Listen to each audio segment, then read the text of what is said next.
You're listening to the Film File right here on No Barriers Radio, the film show for film geeks by film geeks.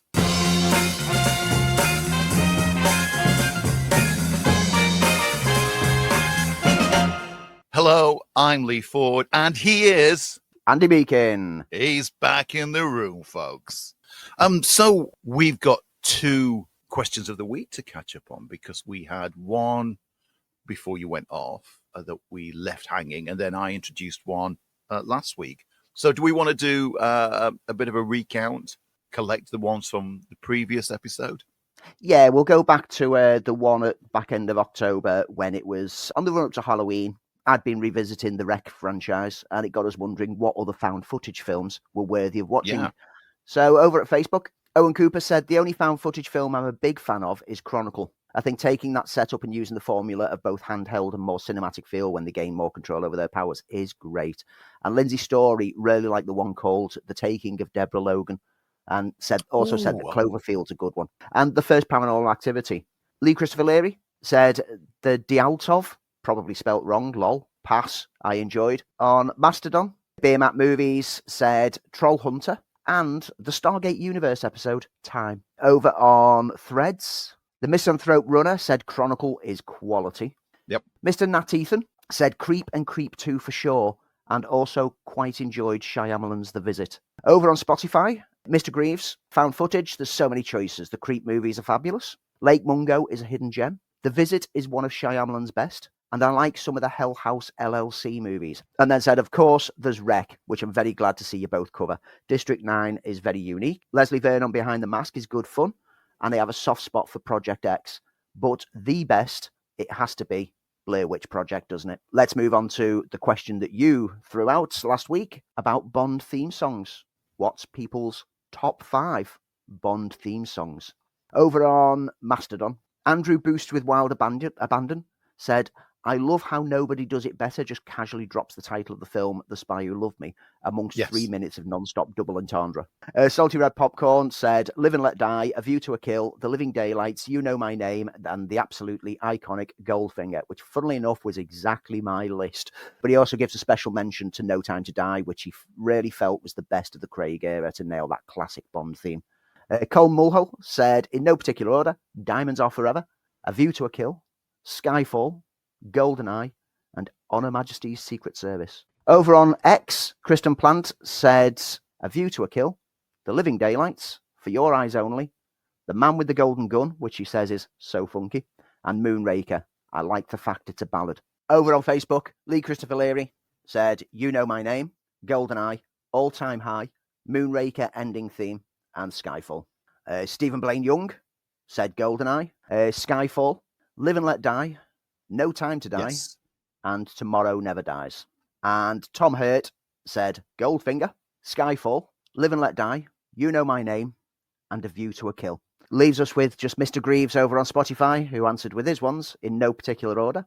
Diamonds Are Forever, You Know My Name, No Time to Die, Skyfall, which he said, sorry, Lee, and Goldfinger. It's a classic. I don't love it, but it is an absolute classic.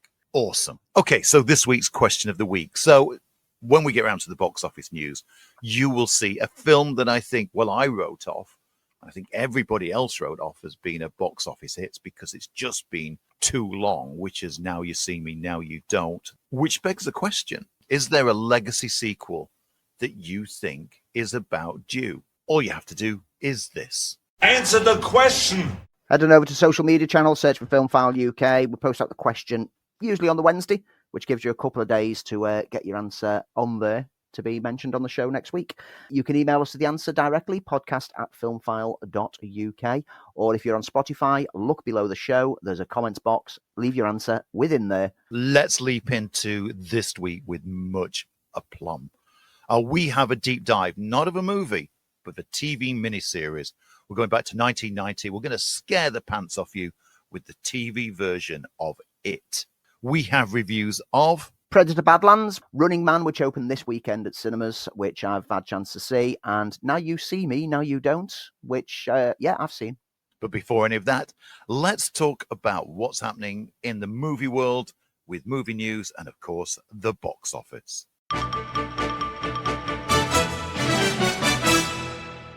So, as I said earlier, Now You See Me, Now You Don't has pipped the number one position. But where does that leave Running Man, the new film from Edgar Wright, the Stephen King adaptation, and Predator Badlands, which was doing phenomenal business? Top of the US box office this weekend is Now You See Me, Now You Don't, taking 21.3 million over the weekend.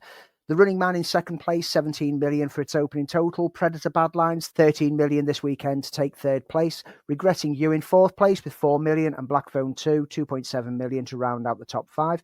Here in the UK, it's Now You See Me, Now You Don't at the top spot as well, 2.4 million. Running Man in second place with just under 2.4 million. Predator Badlands, 919,000 for third place. Nuremberg in fourth place, 898,000.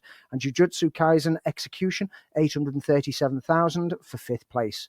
The Running Man's total for the whole weekend was just over 28 million worldwide. Not a great start for Edgar Wright's Stephen King adaptation.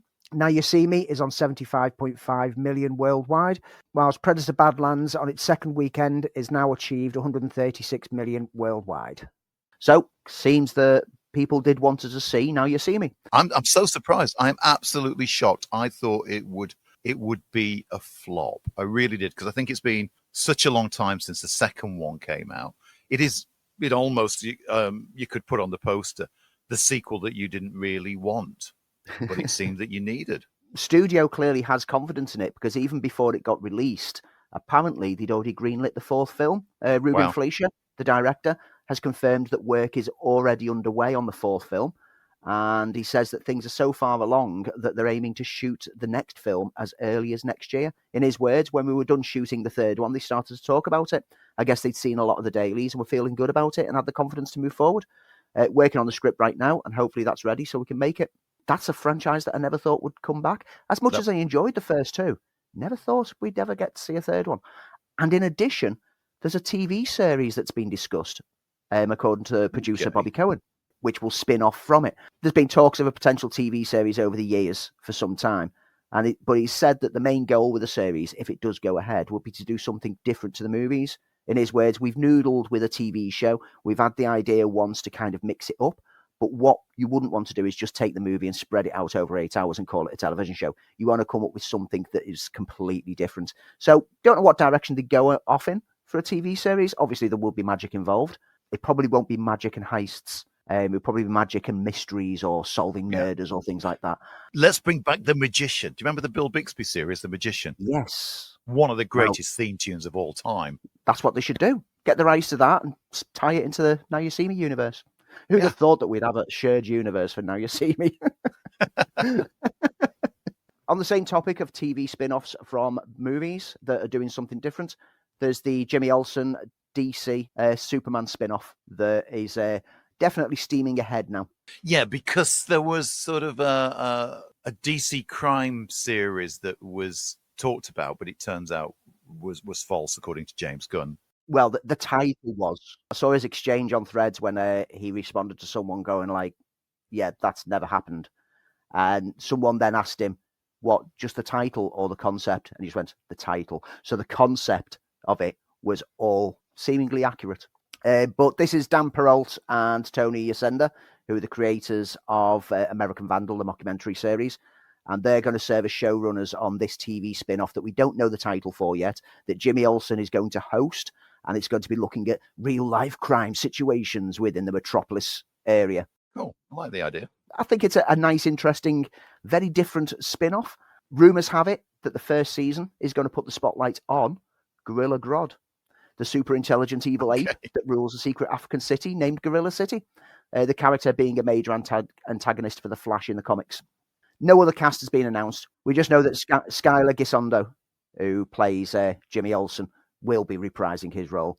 I'm intrigued. Yeah. I think it could be a nice little fun spin-off. Well, linking all that to sequels that you wanted or didn't want, it came as great disappointment that Paramount have decided not to move ahead with the Kelvin storyline from Star Trek. So the reboot to the big screen from a few years back with Chris Pine as Kirk, Simon Pegg, Zachary Quinto as Spock, isn't moving ahead. There have been more than one attempt for a fourth film. At one point, even Quentin Tarantino's name was mentioned for bringing back that particular cast. Noah Hawley, Matt Shankman was going to do it. Then he bailed to do Fantastic Four, but it seems it's over. However, that's not the end of the Star Trek story. Paramount clearly want to do something with it. Now that Skydance bought out Paramount, one of their first words was that Star Trek is a huge matter of importance for them to bring back to the big screen. Filmmakers Jonathan Goldstein and John Francis Daly have now been set to write, produce, and direct the first new film in this new Star Trek era. Who are they? I hear you asking out there. Well, not me, because we're fans. We're fans of the film they did, the script they did for Spider-Man. But most importantly, Andy, Dungeons and Dragons: Honor Amongst Thieves, and also 2018's Game Night. Yeah, that was good. These guys are good. This new film is going to be a completely new take on the Star Trek universe. It's not going to be connected directly to any previous or current television series, movie, or prior development projects. It's a full-on reboot. There's no release date being set on this yet. The last time that we saw Star Trek on the big screen was Star Trek Beyond in 2016, which was a lot of fun. I liked. So it's bad news and good news for Star Trek in that we're not going to see the Kelvin universe continued, but we are going to see some great writers and directors bring Trek back. Nicolas Cage is to star in John Woo's mob epic Gambino, and it's the first time they've worked together since way back in 2002, where Cage worked on Face Off. John Woo's had an odd Hollywood career. Face Off, I guess, is a bit of a highlight, though it's not particularly a film that I love. His recent remake of his own film, Killer, was, well, it killed me. It was dreadful. I think it came out as a Sky original, didn't it? It went straight onto one streaming channel or another. He's not really made anything of impact in quite some time. Nope.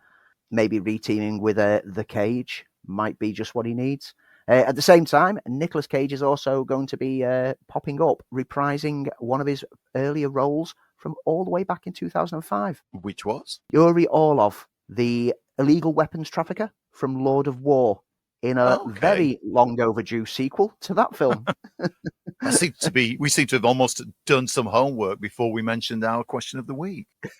Who knew? Further casting for this sequel to Andrew Nichols' 2005 crime thriller has been announced. Sylvia Hoeks from Blade Runner 2049 has been cast in there, and Greg Tarzan Davis from Mission Impossible: The Final Reckoning. Cage, obviously, reprising his role. Bill Skarsgård from It, and Laura Harrier from Spider-Man: Homecoming. This new film will see Cage's gun runner, who's now 20 years older, going head-to-head against his own son, Anton, played by Skarsgård, who's apparently a chip off the old block. Anton hasn't simply followed his father into the arms trade, but he's going one step further and amassing a mercenary army to fight America's conflicts in the Middle East. Interesting concept. It's not just going to repeat the same formula, it's going to drive it and add some family drama in there. I loved Lord of War. Yes, it was good. It is on our deep dive list for at some point because I do want to go back to it. And knowing that there's another film on its way, that gives me a perfect excuse in the coming months to slot it in. Good. Andy, what's all this I've been hearing about? A reaction to the start of a Star Wars sequel, The Hunt for Ben Solo, which seems to be sending Star Wars fans into some kind of a frenzy. You know what? I've switched off from most of this nonsense because this is Zack Snyder's Snyder Cut all over again, isn't it? Except this time it's coming from the Star Wars fanboys. Look, apparently when the sequel trilogy was getting made, there were plans to make a spin-off film, The Hunt for Ben Solo, with Adam Driver.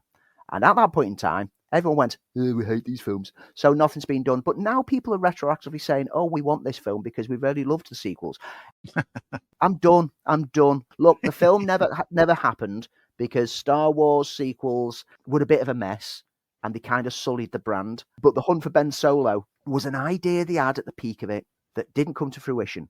If it does come back, it'll come back for the right reasons, but it should never come back just because loads of people online are creating hashtags and demanding that this happens. That's not how business works.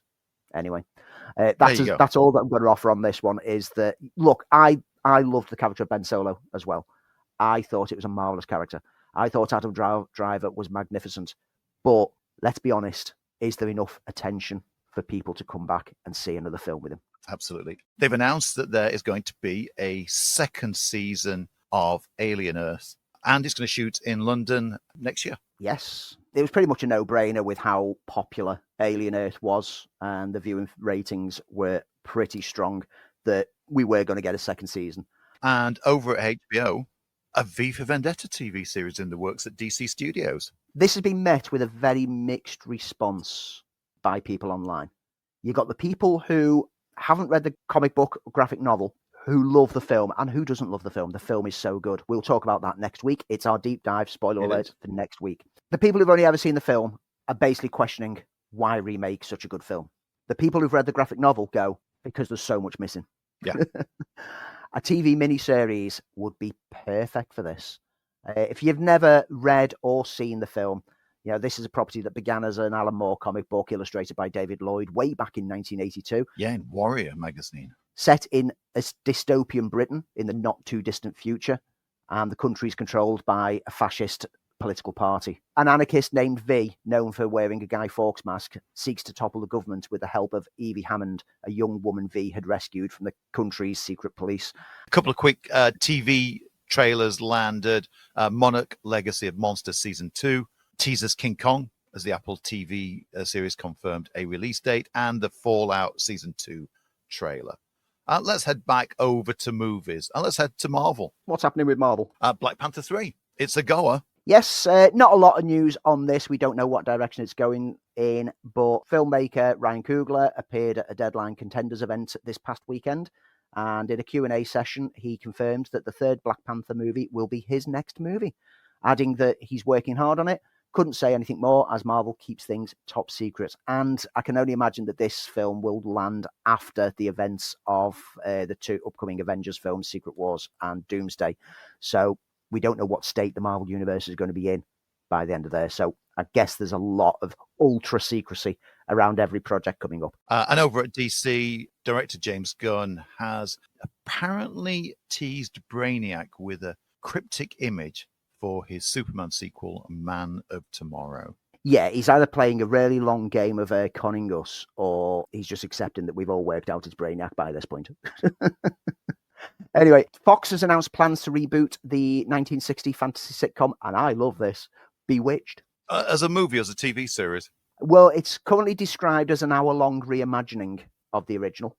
Okay. So for the pilot episode, they're aiming for like a TV pilot, which, if it gets picked up, it becomes a TV series. Because the film that they did, which was very meta, Yeah. A was awful. Will Ferrell and Nicole Kidman. And is one of the biggest movie flops of all time as well. But people loved the series and wanted to see in that movie Samantha and Darren in witchy suburbia. Yeah, I mean, the original series, I grew up watching reruns of that. Elizabeth Montgomery was we loved her. absolutely marvellous.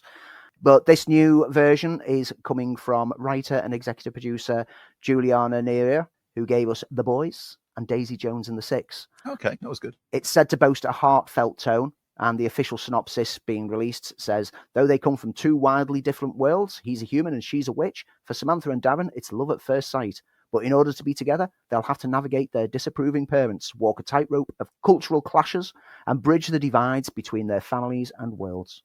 Yes, that's Bewitched. We don't need any meta, we're actors on a set and we're becoming the characters that we're inhabiting. No, we just want Bewitched, and I am all for this. It's just such a simple TV idea that works because it mines comedy gold. And of course did so for so many years, including at one point having to reboot Darren. Yes, from Dick Sargent to Dick York. Yes.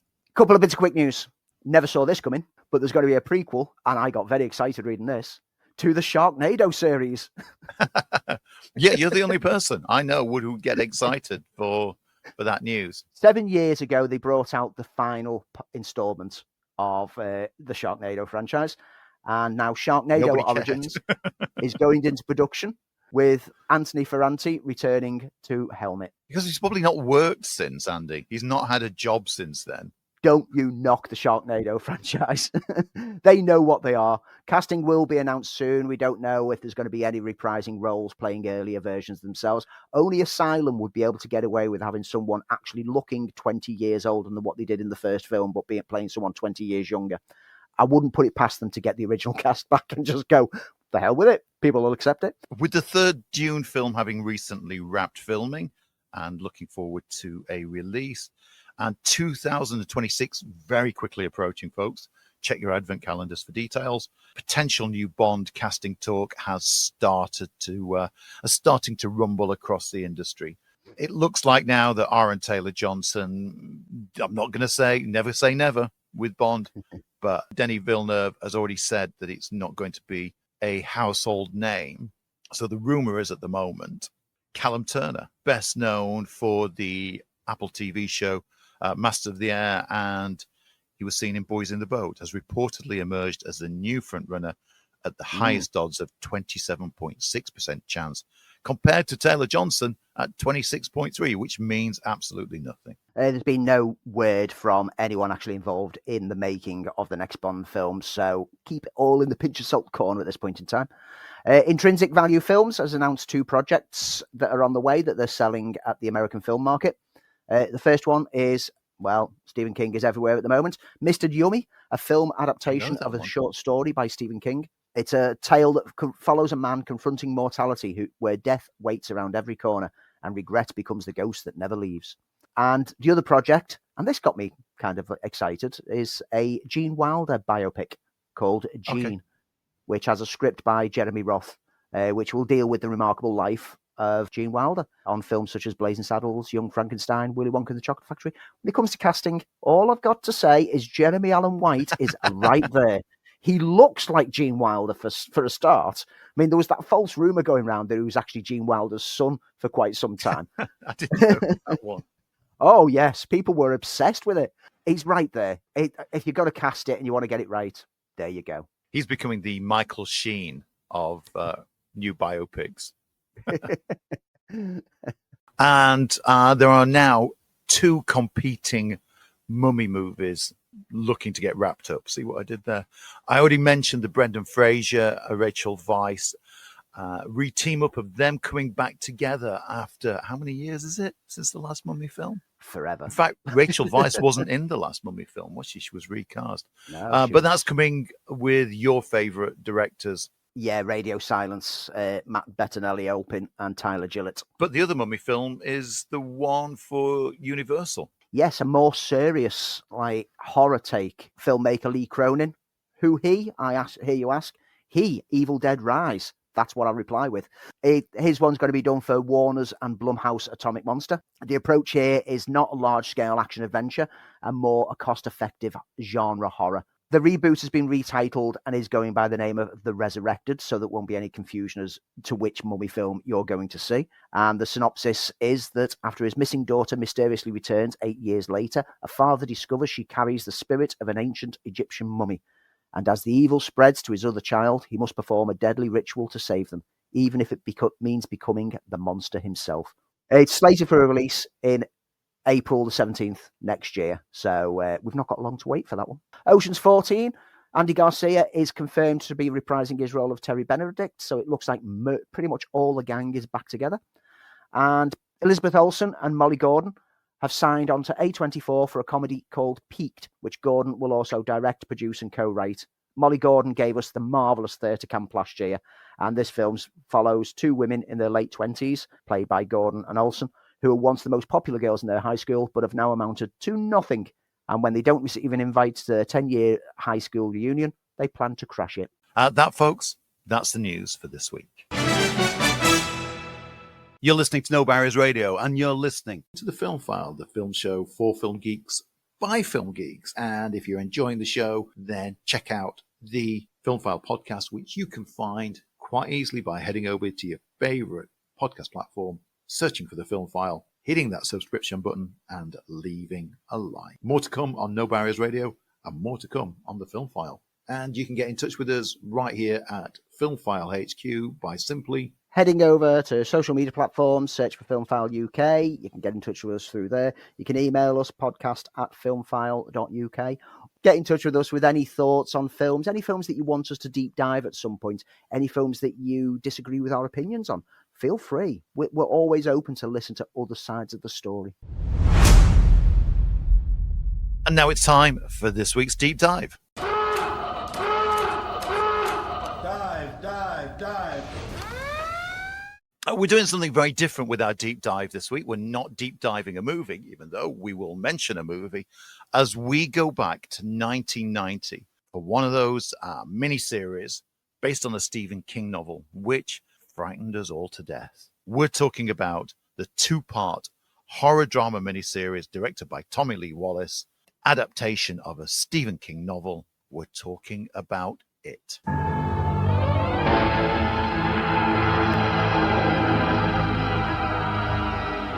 Now you see it, now you don't. It has returned with vengeance. It is evil personified. I'll kill you all. I'm every nightmare you ever had. I am your worst dream come true. Can it be stopped? Stand! It's coming! It's coming!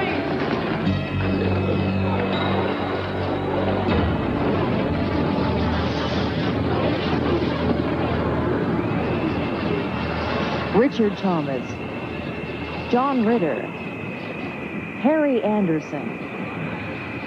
It, the terrifying conclusion. In 1967, preteen outcasts fight an evil demon who poses as a child-killing clown, only to reunite 30 years later to stop the demon once and for all. It's a classic story of kids versus killer clown, which scared a generation. And no matter how good you thought the It movie was from a few years ago, nothing, absolutely nothing, will ever let you get over Tim Curry as the dreadful and awful Pennywise the Dancing Clown. This TV series, when the more recent films were coming out, everyone was saying, oh, it's not as scary as the original miniseries. And I can only put that down to what age you were when you first saw the miniseries. I was in my late teens when this miniseries landed, and I'd already read the book by this point. And when I watched the miniseries, I thought it was good, but it wasn't scary. But loads of people younger than me will say this is one of the most terrifying TV shows that they've ever seen. And I can kind of get it because, you know, I've mentioned before about Hammer House of Horror TV series that I watched when I was a kid. There's one episode of that traumatized me, and I still shudder to go and watch it today. It sounds at this point in time that I'm saying that this is not a good miniseries because I'm saying it's not scary and it's supposed to be a horror. But you know what? It works in other avenues to justify the love that it gets. I think part of the reason is it's very faithful to the book. And of those who've only ever seen the recent movie, the book has a dual narrative between the modern day Losers Club and those losers as kids and how they met up and how they tried to defeat Pennywise the Dancing Clown. And it stays very, very faithful with a fantastic cast, by the way, of Richard Thomas, who you remember from the Waltons, the great TV comedy actor John Ritter, Harry Anderson, Jonathan Brandis, Tim Reed. This is, in many ways, is a much superior version of the It story because it has the time to let those characters develop. Now, I'm a big fan of the first It movie. I think the second one went off the rails tremendously, and I kind of disavow it. I thought it was that poor. But for the majority of this, and remember this is on a TV budget with the restrictions of a major network, and it aired on ABC as 2 episodes, it is fairly effective. However, Stephen King himself had some reservations of it. Remember that Salem's Lot was adapted for TV. And again, still the much superior version of Salem's Lot. But King himself said he had a negative view of horror television and believed that the format was too institutionally faint-hearted and unimaginative to handle real horror. Where this film works is that cutting backwards and forwards, that dual narrative from the books being conveyed over, because that's where the more recent version failed, is because they weren't sure if they were going to get the 2 films, and so they made the first part a standalone and just focused on the kids. But you need that dual narrative, and the first half of this TV movie, which is just building up to bringing them all the adults back together for the second half of it, is played perfectly, bouncing backwards and forwards, and like the final shot of that first episode, with Stan killing himself at the terror of facing this entity again, was just perfect TV. I mean, that was the Yeah. kind of TV that went, because this was released in 2 parts. So you watched that first part on TV and got to the end of it. It was like, oh, I need to tune in for the next part. This is absolutely fantastic. Now, the second half drops a bit. Because it's all build up, isn't it? The first part. Yeah. It's hinting at the mystery. It's hinting at the return. You get to see Pennywise in full glory, played by the great Tim Curry.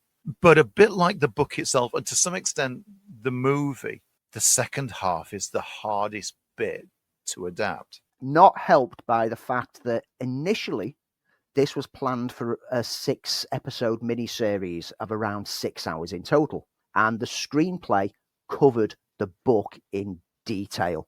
It was a huge tome. As it got closer to production starting, they were told that they could only get the budget for 2 TV movies, total of around 3 hours. And huge chunks had to be cut out. Now, you couldn't really lose those chunks in the setup of the characters because you needed people to care about the characters. That's why the first part still stands strong, still plays really well. The second half is where everything suffers from the production budget. The real Spider-esque vision presence of the It entity looks cheap, not helped by the lighting choices or the post-production color grading in particular. There's a great documentary called Pennywise, the Making of Yeah, It, I've seen that. Yeah, where they say that like it was supposed to be darker in post-production. They were supposed to grade it down, but they didn't, and so you can see some of the wire work almost. Even though the puppet itself is a great design, there's an actual guy inside that suit lying down, I thought some of it was manipulating stop things. animation. No, it was a giant suit, and like the guy who was inside manipulating it, when they push him over, he injured himself during that. He broke a rib or something. But like I say, TV production budgets clearly affected that last half. And yeah, there are bits from the book that should never be adapted. We all know what bit from the book should never be adapted, but it lacked the mystery, it lacked the drama, it lacked the tension in the last act. But that first half, oh my goodness. Like you said, the casting is perfect. The young actors playing the older actors are fantastic. Jonathan Brandis as the younger Bill. He was a fantastic young actor, Jonathan Brandis. Had to have mole makeup put onto his face to match Richard Thomas's looks, which in the documentary Pennywise, Thomas finds hilarious when it gets revealed to him that this young actor had to put a fake mole on just so he looked like him. John Ritter was great as Ben. Seth Green, in a very earlier turnout on a production as Richie, is already showing what comic chops he's got. Everyone's great, but the casting is that of Pennywise, which could have gone to Alice Cooper at one point. Yeah, it could. I mean, Lawrence Cohen, when he wrote the script, didn't have an actor in mind, but the top of the list, if I remember, was Malcolm McDowell, which I could see. Yep. Alice Cooper and Roddy McDowell, which I can't see. Alice Cooper would have been interesting, but and to some extent, the shadow hung over the recent remake of Tim Curry, who is fantastic, whose visual style is much more of a contemporary clown. And that's the one element that irked me with the remake, which kind of makes sense that they have him in sort of period dress because of the backstory. But Curry is absolutely, charmingly, fantastically monstrous, as only Tim Curry could be. Well, Tim Curry is described by the director of this film as a director's dream of an actor. You don't have to give him any direction. You just start the camera and let him go. And apparently a lot of his mannerisms, his gait, his presence on screen was all just Tim Curry bringing his own energy to things. He threw himself at anything he could do and added so much more to the character than what was actually in the script. He just brings an energy. And this is, I mean, I'd never found it scary, but I found him phenomenal in the role. I found him fun. This version of it is the one that most people remember. And it's very valid reasons. I mean, whilst I think that the more recent films tonally work better and the production values make them feel scarier and more effective in that aspect, I think story-wise, this one plays so much better. It tells exactly the same story, but it doesn't suddenly become stupidly jokey in the second half for no reason at all. The more recent ones was let down by the fact that they made that initial film as a standalone Yes. in case they couldn't get the second part done. And so when it came to doing the second part, they then tried to do the dual narrative aspect, but it felt forced by that point. Yeah. The second half is a real letdown of the movie version. I think it was well cast, but for some reason they go for humor, and they brought the kids back, which wasn't necessary for the sequel. And it felt like, oh, well, we had so much success with these kids. Let's shoehorn them into this movie. Even right, again, they don't quite get the ending right. I know it's a hard ending to adapt for many reasons in the book, but it still feels like a special effects makeover where it lacks any horror. There are some good moments in it, but it doesn't stand up to the first part. Had this series initially had its full 6-hour runtime of 6 episodes, we might have got the perfect adaptation. We might have got The Ritual of Chud. We might have got The Turtle. However, the restrictions and having to cut it all back, that's the things that gets excised. And that's what got excised from the more recent films. And so we've still not got the definitive It adaptation. So there's still room for more It. We've got Welcome to Derry on TV at the moment, which is doing well to tap into the lore and mythos, and looks like it's bringing in some of the Chud and the Turtle references. As of this point, the book itself has had 2 pretty good but not perfect adaptations. Maybe in another 27 years, we might get another adaptation of Stephen King's It. If you can get hold of it, it is on DVD and Blu-ray. It's the 187-minute version. You can catch them in its 2-part glory via Sky or Now TV. I believe it's on the Sci-Fi channel. Well worth checking out. We'll be back next week with another deep dive. And now it's time for this week's reviews. We've got 3 to offer you, 2 that Andy's seen, 1 that we've both seen. Andy, start with The Running Man. Welcome to The Running Man. The rules are simple. Survive 30 days with the entire nation hunting you down. The grand prize, $1 billion! Win this game. Change your family's life forever. Hunt him down! People will sell you out in a heartbeat. What is happening? Welcome to The Running Man. The original adaptation of The Running Man is beloved to geeks everywhere who grew up during that era of Arnie action films. But for fans of the novel by Stephen King, under the Richard Bachman pseudonym, it was always lacking, well, pretty much everything that made the book so good. The only similarity it had was the characters' names and the idea of game shows being life or death entertainment in a dystopian future. One fan of the book who never quite got the love that his peers had for the film was me.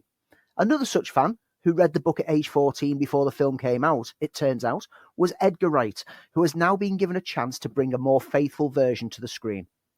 Ben Richards, played by Glenn Powell, is an everyman blue-collar worker who finds himself struck off and blacklisted and is struggling to make ends meet, putting his sick daughter at risk due to the prohibitive cost of medicines. However, he has a plan.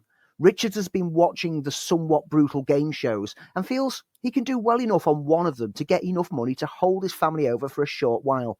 However, when he goes to audition, he finds himself selected for The Running Man, in which contestants are released into the world and must survive 30 days, winning money every day, all the while being hunted down by the network's hunters. The general public can't be trusted to help, as financial rewards are paid out to anyone who helps in locating and taking out a runner. Can Ben stay alive and return to his family with enough money to lift them out of the slums, or will the corrupt TV network that controls the population break him down and take him out? I admit that going into this, I was a little worried. The trailers looked full of that usual Edgar Wright energy and wit, which, whilst I thoroughly enjoyed throughout his career, wouldn't feel accurate for a take on this novel. I'm pleased to say, however, that the film itself was a very different animal than what the trailer suggested, and it didn't feel like a usual Edgar Wright film. It showcased a rather different tonal approach from the director. Yes, there are still some delicious needle drops, and yes, there are smatterings of dark humour to balance things out, but primarily this is a film that presents the oppressive dark future in which it's set perfectly, whilst drawing quite obvious comparisons to the world around us today, which curiously was just as relevant back in the Reagan era when the book released as it is now. Powell is a solid lead, and he plays the blue-collar Richards in a non-showy way, granting him an emotional core that drives him from the start, guaranteeing that you root for him to win through to the end. Josh Brolin and Coleman Domingo are the faces of the TV network, Brolin as producer Dan Killian, and Domingo as host Bobby T. Thompson, each representing a different facet of the sleazy corruption and manipulation that TV brings to dumb down the population. Other faces that pop up and offer detail to the world include the ever-excellent William H. Macy, Michael Cera, Katie O'Brien, and Amelia Jones. Lee Pace plays the mostly masked leader of the Hunters, Evan McCone, with sinister menace. And with many moments drawn directly from the novel, this is as close to an accurate adaptation as you could expect. Yes, there are alterations to the story, especially in the final act, but there are enough recognisable moments and characters, and the beats are played close enough to make this capture the atmosphere of the writing that King conjured up. Fans of the book should find a lot to enjoy here, and fans of King overall can also have fun spotting the multitude of Easter eggs scattered throughout, including a locker room packed with names that you may recognise. The Running Man was a blast of dystopian sci-fi for the big screen, and it's worthy of anyone's attention. And for your next review, Now You See Me, Now You Don't. You guys used to be the Horsemen. Why did you break up? We got sloppy, cocky, open sesame. Worth a try, was it?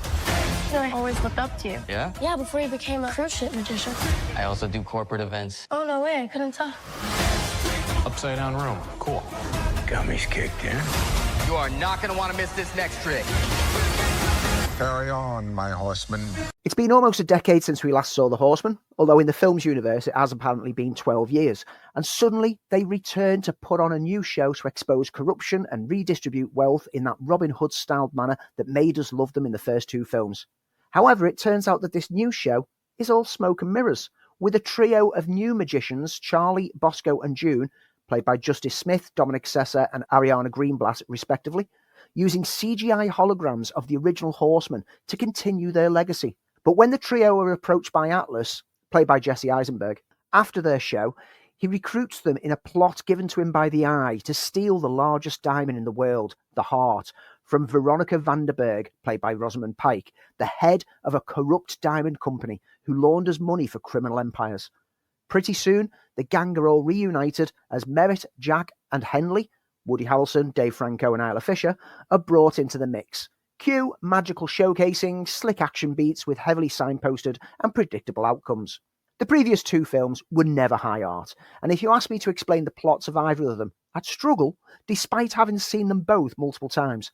Both the previous films fall apart story-wise when you dig into them, but that never stopped me from enjoying the absolute hokum that they were. What made those films work was the fun cast of characters and the slick and stylish magic trickery on offer. On that basis, this third film is simply put more of the same. Mindless nonsense that works simply to put this mix of characters together again, throwing a few new faces into the mix for moments of fun held together by a shoddy plot.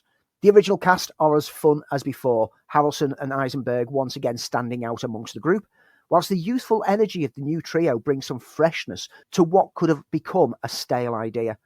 Greenblatt is always great, as is Smith, but Sessa is the genuine star here, as he effortlessly delivers a part that you can't help but be drawn to. The less said about Rosamund Pike's character's accent, the better. I think she's supposed to be South African, but I can't be entirely certain, let alone the generic villain design of her corporate figure. But things like that aren't important for films such as these. This is, after all, just a fun ride of immediately forgettable nonsense that falls apart when you concentrate too much. The final moments tease for a future instalment, and I will certainly be along for the ride, even if some elements of this one felt a tad weaker than the first two. More usage of CGI, for example, or the ridiculous inclusion of a Formula 1 but rarely a Formula 3 car chase. This is popcorn entertainment. Sometimes dumb fun is all that we require. And our third and final review is a film that we've both seen, but not together. This is Dan Trachtenberg's new take on the Predator franchise. He's now taken over since Prey, and this is Predator Badlands. Welcome to the most dangerous planet in the universe. It's a beautiful place to die. You're hunting something that can't be killed. Many of your kind have come here. none have survived.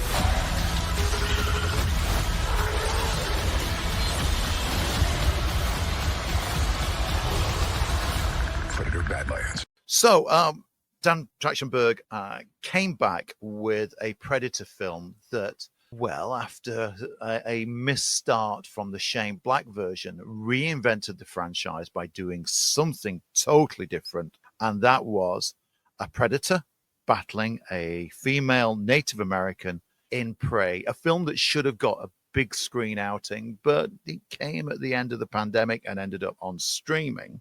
But it did something remarkable. It made you want to see the Predator franchise restart. It felt fresh.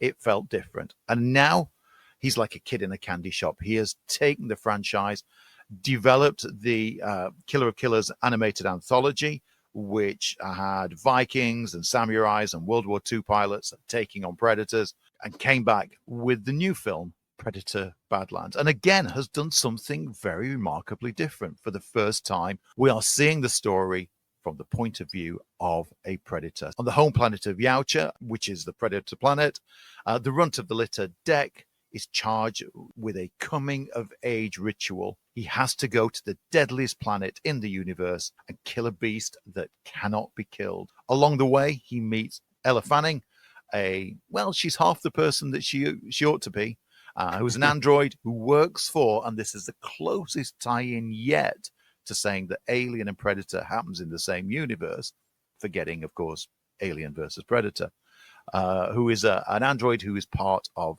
Weyland-Yutani. Yes, the big bad from the Alien franchise.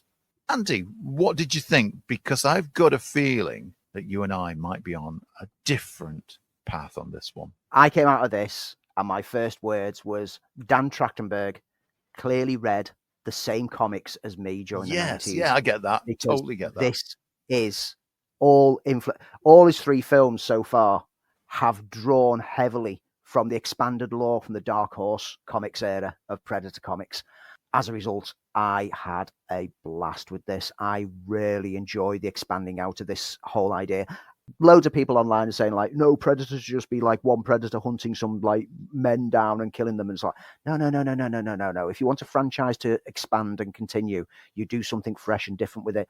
And this, taking the Predator's point of view and giving us some more background to Yautja culture, you know, the hunting structure that it has, the fact that the lead character, Deck, which, remember when the early shots came out and everyone was like, oh, what's that? You're the Predator from Timo. He looks so weak. How's he going to kill things? It's the whole point. He's a runt. He would have been killed by his tribe. Normally they would do, but his father is the leader of the tribe and clearly decided to see if he could train him, but then gave up. The whole start of this film points out that, you know, he just wants him dead.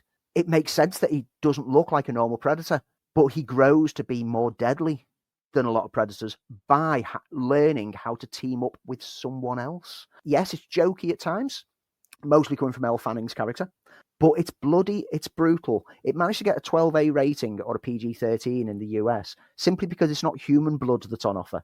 But anyone thinking that it's going to be dampened and not have gore and blood, boy, he slices a giant beast in half in one shot. It looks great. I had a blast with it, and I can't wait to see, after that ending, that little tease ending, I can't wait to see the next step. Because, and I'm not going to say a spoiler of what that tease ending is, but I'm going to say that there's elements of Predator Society that's been referenced and hinted at in the comics over the decades that we've never seen, and we're going to see it. Anyway. I get that. I went with the kiddo. For a 12-year-old, this was the best film they'd ever seen, ever. And that's me. I'm that 12-year-old right now. And I saw that. What I did like, I think, Ella Fanning as the Weyland-Yutani synthetic, as Thea, and also playing Tessa, another Weyland-Yutani android, I thought was great. I love the chemistry that they had. She's constantly perky, even when facing the jaws of a killer beast. I thought the point of view change worked because we have done predator hunting humans so many times across now, 5 films, and we needed to do something different. And I think Trachtenberg is the person to take control of this franchise and offer us a different film. You know, Predator, unlike Alien, needs to be an anthology that every time we head into that world, we're in a different location. In fact, even a different time. So there's lots of it I liked. I just thought it was a bit CGI Ant-Man and the Quantum Realm with the world it was set in. And that sort of took me out of it. All the inventiveness that happened in Prey didn't happen here. Ultimately, I had a good time with it. I just wanted to be more impressed than I felt I needed to be. So ultimately, I thought it was okay. I didn't hate it. I wanted to love it. There were elements about it that I thought, this is a big, geeky popcorn movie. I just wanted to think a bit more depth into it and less CGI, because for me, Predator works better when it's more brutal. And there are brutal elements, but yeah, it didn't land to me 100%. But I am looking forward to seeing where the franchise goes. And if you saw the animated anthology, there are potentials to bring back some old favourites. I know that there are talks that they've approached Arnie to reprise the voice role for Dutch for a potential animated spin-off at some point. Whether that happens, we don't know. Or he could come back live action. Who knows? They could do anything with this timeline. Predator Badlands, I mean, it's a visual treat on the screen, as far as I'm concerned. It's so much fun. It's great to have something different within the Predator universe. And it's also got little nods and Easter eggs, not only to the Predator franchise or the Alien franchise, but also there's a little reference to Independence Day in there.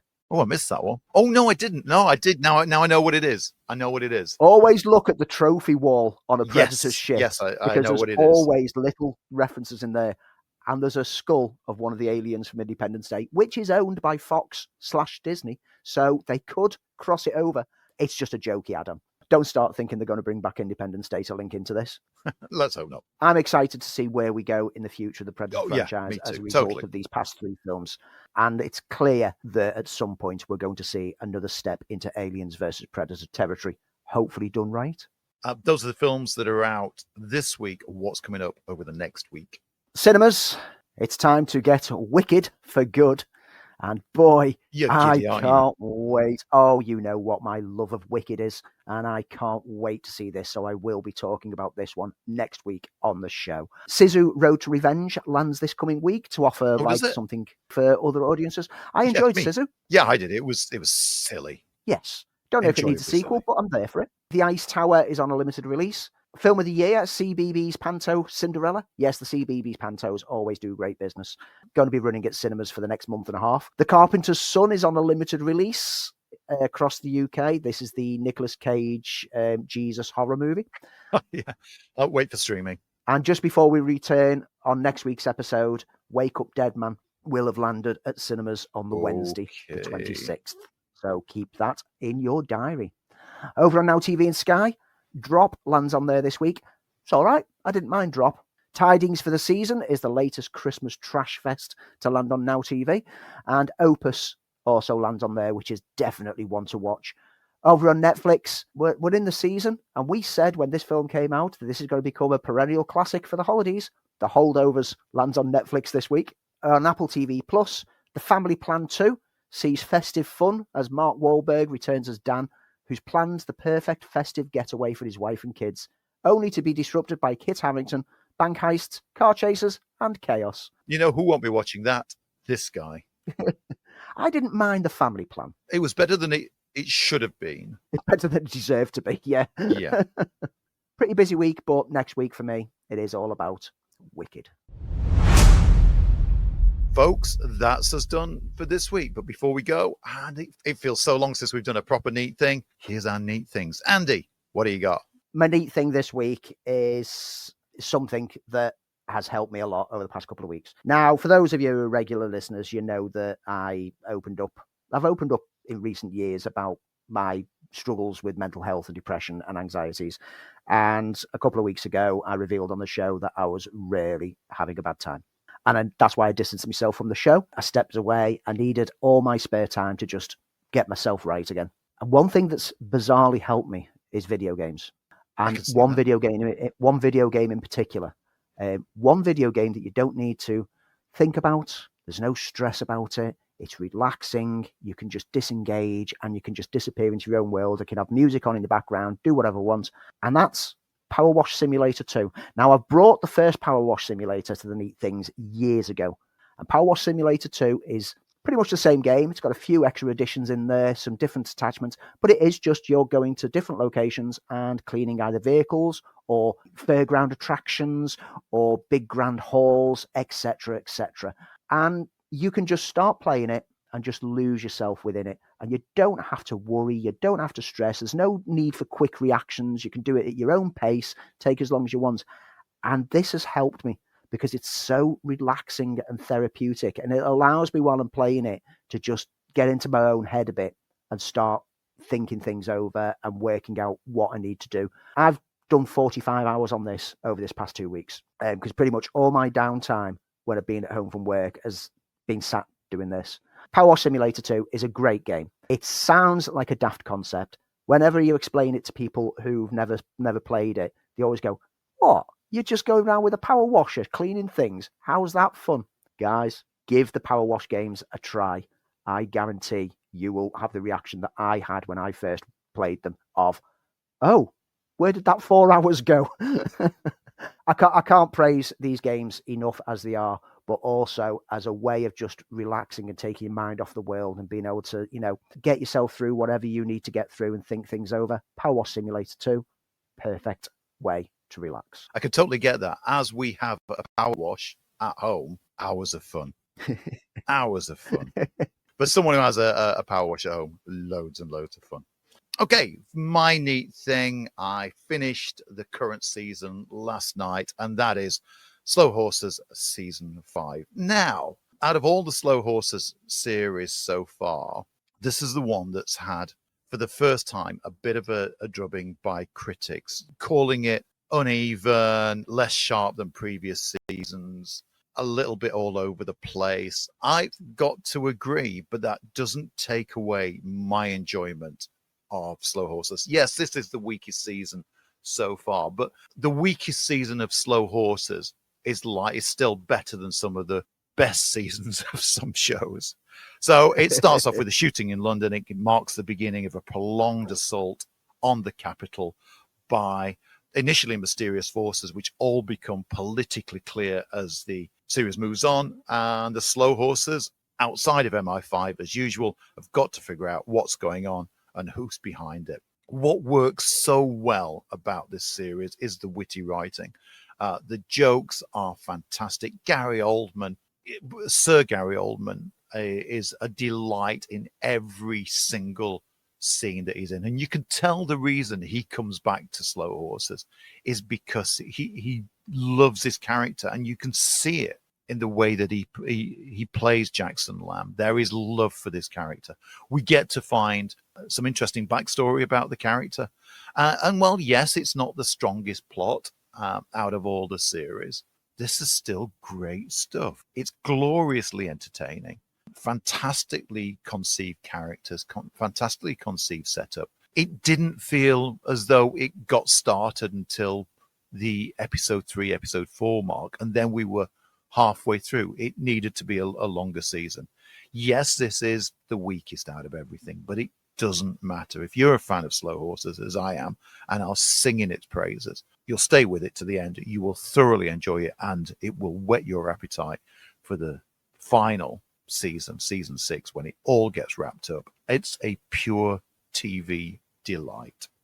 And folks, that's us done for this week. It's great to have Andy back. I can't tell you how much I've missed him. Doing this show on your own is one of the hardest things.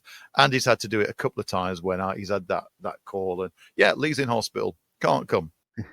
And it is daunting. I love what makes this show work is the two of us. It's not about what we say, it's how we deliver it, I think, which makes it a joy to be a part of. It's the banter, it's the conversation, it's the Yeah, us just bouncing off each other and trying to distract each other most of the time. Join us again next week. If you've not subscribed, please do. If you've not left a review on your favorite podcast platform or radio station, please do that. Help keep us going, help keep us alive. But we will see you again next week for another Film File. So it's good night from him.